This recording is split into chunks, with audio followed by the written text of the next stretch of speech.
Hello everyone, welcome back to study with Namrata Pandey. मैं हूं आपके साथ नम्रता पांडे। ये जो आपका टॉपिक है ये है आपका सरकार और ये सामाजिक राजनीतिक जीवन है। आपका क्लास 6 का बुक है। जिस तरह की आपके सीटेट के सिलेबस में कभी भी चेंजिंग नहीं हो रहा है, कंटिन्यू आपका इसी तरह से प्रश्न पूछा जा रहा है और जो सिलेबस में नहीं भी रहता है प्रश्न कभी कभी उससे भी पूछा गया है। तो उसको ध्यान में रखते हुए ये जो नोट्स से मैं आपको बताती हूँ, ये नोट्स बिल्कुल अध्ययन किया हुआ और बिल्कुल सधे हुए प्रतिभाशाली शिक्षकों के द्वारा ये नोट्स तैयार किया गया है, जो कि मैं आपके सामने में ये रख रही हूँ। और इसमें आपने पहले देखा था, आपने 2 एक्सरसाइज हिस्ट्री में देख लिया है और 2 एक्सरसाइज आपने ज्योग्राफी में देख लिया है, 2 एक्सरसाइज आपने राजनीतिक सामाजिक जीवन में देख लिया है। पहले हम लोगों ने इतिहास देखा था, फिर राजनीतिक सामाजिक, पहले हम लोगों ने इतिहास देखा, फिर राजनीतिक सामाजिक जीवन, फिर भूगोल। इस तरह करके हम लोग सब्जेक्ट वाइज आपके सामने में इसको ला रहे हैं। पिछले क्लास में आपने ज्योग्राफी देखा था, आज हम देख रहे हैं सामाजिक एवं राजनीतिक जीवन। क्लास 6 के बुक में जो आपका इकाई 1 है जिसमें कि विविधता है, उसके अंतर्गत आपको दोनों अध्याय पढ़ना है। यानी अगर आपके सिलेबस में विविधता दिया हुआ है तो आपको विविधता के अंतर्गत जो विविधता की समझ और विविधता एवं भेदभाव है वो दोनों आपको पढ़ना है। और अगर आपके सिलेबस में सरकार दिया हुआ है, सरकार के अंतर्गत जो 2 अध्याय आ रहा है, सरकार क्या है और लोकतांत्रिक सरकार के मुख्य तत्व, ये दोनों आपको पढ़ना है। तो इस तरह करके हमने 2 एक्सरसाइज यानी विविधता कंप्लीट कर लिया था, इकाई 1। आज हम लोग इकाई 2 को कंप्लीट कर लेंगे, यानी कि सरकार क्या है और लोकतांत्रिक सरकार के मुख्य तत्व। तो सरकार से जो प्रश्न है ये यहाँ आपके सामने में है। सरकार क्या है? किसी भी देश के विभिन्न निर्णय लेने और काम करने के लिए सरकार की ज़रूरत होती है, जैसे सड़कें और स्कूल कहाँ बनवाए जाए, बिजली आपूर्ति को कैसे बढ़ाया जाए आदि, ये सभी सरकार का काम है। सर्वोच्च न्यायालय, भारत पेट्रोलियम और भारतीय रेल किसके अंग हैं? ये सरकार के अंग हैं। और इस प्रश्न को किस प्रकार से पूछा जाता है कि निम्नलिखित में से सरकार के अंग कौन से नहीं हैं? और ये तीनों आपको रहेगा, एक और ऑप्शन में रहेगा जो कि नहीं है, तो आपको ये तीनों याद रखना है। उसके बाद आपका अगला प्रश्न है, लोकतांत्रिक सरकार किसे कहते हैं? तो लोकतंत्र का अर्थ जनता को, जनता के लिए शासन, यानी कि जहाँ लोगों का शासन होता है उसको लोकतांत्रिक सरकार कहते हैं। और आज की सरकार कैसी है? तो आज की सरकार को प्रायः प्रतिनिधि लोकतंत्र कहते हैं।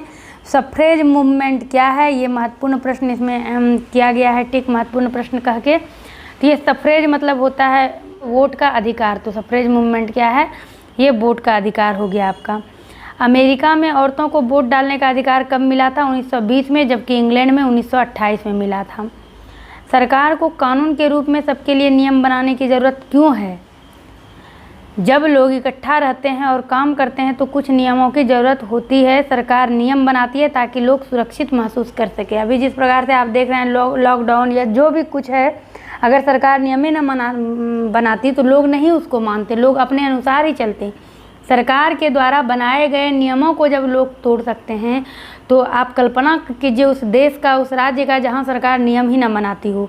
इसीलिए सरकार के द्वारा बनाए गए कानून या नियम का सबको ज़रूरत है। और भारत में आपका जो अगला प्रश्न है, भारत में वोट डालने का अधिकार कितने वर्ष के व्यक्ति को है? तो ये 18 वर्ष के वयस्क मताधिकार को है। पहले 21 वर्ष था, फिर 18 वर्ष किया गया। और ये सब जो है आपका पॉलिटिकल साइंस आपका कहलाता है, लेकिन सीटेट में आपको इसी 6 to 8 से पूछा जाता है। और जिस तरह आपको पता है कि सामाजिक अध्ययन में मैक्सिमम प्रश्न आपका ज्योग्राफी, हिस्ट्री और सामाजिक राजनीतिक जीवन तीनों मिलाकर 45 से 46 प्रश्न आपके पूछे जाते हैं, जिसमें कि भूगोल से तो आपका मैक्सिमम रहता है, इतिहास से भी आपका सफिशिएंट रहता है, लेकिन सामाजिक और राजनीतिक जीवन को अधिकतर पेडागोजी में कन्वर्ट कर दिया जाता है। तो इसको लाइन बाय लाइन पढ़ाना ये बच्चों वाली बिल्कुल जैसे कि 6 to 8 आप इतिहास का भी बुक आप समझ रहे हैं बच्चों का है या भूगोल का, लेकिन भूगोल और इतिहास को आपको बड़े स्तर से समझना होगा क्योंकि वो जड़ है, उसको समझिएगा फिर आपको 9th 10th समझने में आसानी होगी। लेकिन सामाजिक और राजनीतिक जीवन जो आपका बुक है उसको जो है आप अगर पढ़ भी लेते हैं सरसरी निगाह से और साइड में जो भी आपके मुख्य प्रश्न होते हैं तो वो आपके लिए काफ़ी है। इसीलिए मैंने उस बुक को डिटेल में नहीं पढ़ाया और समय भी नहीं बचा। आपका ये सीटेट का एग्ज़ाम नज़दीक आ गया और अभी तय भी नहीं है कि एग्ज़ाम कब होगा, क्या होगा। तो अभी फ़िलहाल ये नोट्स आपके लिए बेहतर है। आप चाहें तो घर में बुक को रिवाइज कर सकते हैं। अब इकाई 2 में जो आपका सरकार है उसके अंतर्गत हमने अध्याय 3 सरकार क्या है उसको देख लिया। अब जो है हमारा अध्याय 4 लोकतांत्रिक सरकार के मुख्य तत्व, उसको भी देख लेते हैं। तो ये दक्षिण अफ्रीका में किस प्रकार के लोग रहते हैं। तो ये एक ऐसा देश है जहाँ कई प्रजातियों के लोग रहते हैं। श्वेत को वहाँ पर गोरे और अश्वेत को सांवले कहा गया है, लेकिन अश्वेत यहाँ पर काला आप माइंड में रखिएगा और सांवले वगैरह को भारतीय की कैटेगरी में रखा गया है। रंग भेद कानून कहाँ पर चलता था। तो ये दक्षिण अफ्रीका में रंग भेद कानून चलता था। फिर अगला प्रश्न है आपका, दक्षिणी अफ्रीका की प्रजातियाँ किस आधार पर बटी हुई थी। तो रंग भेद यानी कि चमड़ी के आधार पर। अगला प्रश्न है आपका, दक्षिण अफ्रीका में कौन सा शहर था जहाँ अश्वेत लोग रहते थे। ये सोवेटो शहर था, कहीं कहीं इसको सोवेटो कह के भी पूछा जाता है। अफ्रीका के श्वेत लोग कौन सी भाषा बोलते थे। अफ्रीकन्स व अश्वेत जो थे, जो काले लोग थे, वो जुलू बोलते थे, और जो श्वेत लोग थे यानी जो अंग्रेज थे वो अफ्रीकन्स बोलते थे। हेक्टर नडेल कौन था। ये दक्षिण अफ्रीका का अश्वेत बालक था जिसकी 30 अप्रैल 1976 को भाषाई विरोध में मृत्यु हो गई थी। यहाँ आप ध्यान दीजिएगा, यहाँ आपका हेक्टर नडेल प्रश्न कर दिया गया है, जबकि आपके बुक में हेक्टर पीटरसन है। इसको माइंड में रखिएगा। और ये जो आप देख रहे हैं भाषाई विरोध, तो आप लोगों ने कई बार इसको पढ़ा होगा, और ये चीज़ ऐसा है कि आप पढ़ी हुई चीज़ों को बार बार पढ़िएगा फिर आपको याद रहेगा। ये जो एक शॉर्ट नोट्स है ये आपके रिवीजन का महत्वपूर्ण स्रोत है। इसको अगर आप सुन रहे हैं तो आपको लगेगा एक चीज़ एक बार हमको फिर उस एक्सरसाइज को उल्टा कर देखना चाहिए। तो जिस तरह के यहाँ हेक्टर नडेल है तो हेक्टर पीटरसन, फिर यहाँ जो है आपका भाषाई विरोध में मृत्यु हो गई थी। तो कारण ये था कि वहाँ पर जिस तरह आप जान रहे हैं गोरे लोग वहाँ पर अफ्रीकन्स बोलते थे और अश्वेत लोग जो थे काले लोग वो जुलू बोलते थे, लेकिन वहाँ के जो श्वेत लोग थे वो अश्वेत लोगों को भी अपने भाषा बोलने के लिए उस पर दबाव डालते थे। यानी कि हेक्टर और स्कूल के अन्य विद्यार्थियों पर अफ्रीकांस भाषा बोलने के लिए या उस भाषा को सीखने के लिए उस पर जोर डाला जाता था। जबकि जो हेक्टर पीटरसन थे यानी जो अश्वेत बालक थे वो जुलू सीखना चाहते थे, उनकी भाषा ही जुलू थी क्योंकि वहाँ के लोग अश्वेत लोग जुलू बोलते थे। हेक्टर अपने सहपाठियों के साथ मिलकर अफ्रीकांस सीखने का विरोध कर रहे थे और दक्षिण अफ्रीका की पुलिस ने विरोध करने वाले इन लोगों को बड़ी बेरहमी से पीटा और भीड़ पर उन्होंने गोलियां चलाने शुरू कर दी, यानी गोलियों की बरसात शुरू कर दी। इसी में से एक गोली हेक्टर पीटरसन को लग गई थी और वो मारा गया था, और ये घटना 16 जून 1976 को हुई थी। अब यहाँ पर 30 अप्रैल 1976 है, जबकि आपके बुक में 16 जून 1976 है। तो इस कन्फ्यूज़न को आप लोग ज़रा क्लियर करिएगा और आप इसका जवाब दीजिएगा। उसके बाद यहाँ इस एक्सरसाइज में और भी बहुत प्रश्न हैं कि आपके जो नेल्सन मंडेला थे वो रंग भेद के खिलाफ लंबे समय तक उन्होंने संघर्ष किया था और 1994 में उनको सफलता मिली थी और दक्षिण अफ्रीका लोकतांत्रिक देश बना था। फिर यहाँ पे आपका प्रश्न है कि किस अफ्रीकी नेता ने रंग भेद के विरुद्ध संघर्ष किया था। तो ये हैं आपके कांग्रेस नेता नेल्सन मंडेला ने। और दक्षिण अफ्रीका लोकतंत्र कब बना था, 1994 ईस्वी को। ये सारे महत्वपूर्ण प्रश्न हैं, अति महत्वपूर्ण हैं। और भारत में सरकार कितने वर्ष में बदलती है, तो भारत में सरकार 5 वर्ष में बदलती है। अपनी मांग मनवाने के लिए जनता क्या करती है, तो जनता जुलूस निकालती है, हड़तालें करती है, अभियान चलाती है। ये सभी काम जनता करती है अपने मांग को मनवाने के लिए। और कर्नाटक और तमिलनाडु के बीच किस नदी को लेकर विवाद चला, ये इतना महत्वपूर्ण प्रश्न है। और इन सब चीज़ों को मैंने नोट्स पर समझाया है। अगर आप मेरे प्लेलिस्ट में जाएंगे, मेरे चैनल के प्लेलिस्ट में थोड़ा सा, तो पीछे का आपको वीडियो मिलेगा, वहाँ पर मैंने इन सब चीज़ों को बिल्कुल विस्तार में समझाया है कि कर्नाटक और तमिलनाडु जो कि भारत के दक्षिणी भाग में है, उस दोनों के बीच कावेरी नदी के पानी को लेकर विवाद चलते रहता है। कर्नाटक में कृष्णा सागर बांध है और ये कर्नाटक के कई ज़िलों में सिंचाई का काम करता है और इसी पानी से बेंगलोर शहर की भी ज़रूरत पूरी होती है। जबकि तमिलनाडु में मैटूर बांध है। तो ये सब महत्वपूर्ण प्रश्न यहाँ से निकल सकते हैं। और चूँकि समय नहीं था, लेकिन एक बार मैं और भी प्रयास करूँगी, जिस तरह मैंने हिस्ट्री में 6 to 8 सारा ऑब्जेक्टिव आपके सामने में रखा है, उसी तरह मैं ज्योग्राफी और सामाजिक राजनीतिक जीवन को एक बार ज़रूर रखूँगी, ताकि आज नहीं 5 साल बाद भी अगर कोई सर्च करे तो उनको सहायता मिले।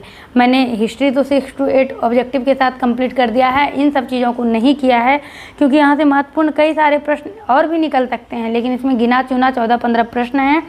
तो इसको आपको याद रखना है कि तमिलनाडु में मैटूर बांध थे, और ये जो तमिलनाडु के मैटूर बांध थे इसके भरे हुए पानी, इसी नदी के पानी से राज्य के डेल्टा क्षेत्र में सिंचाई होती थी।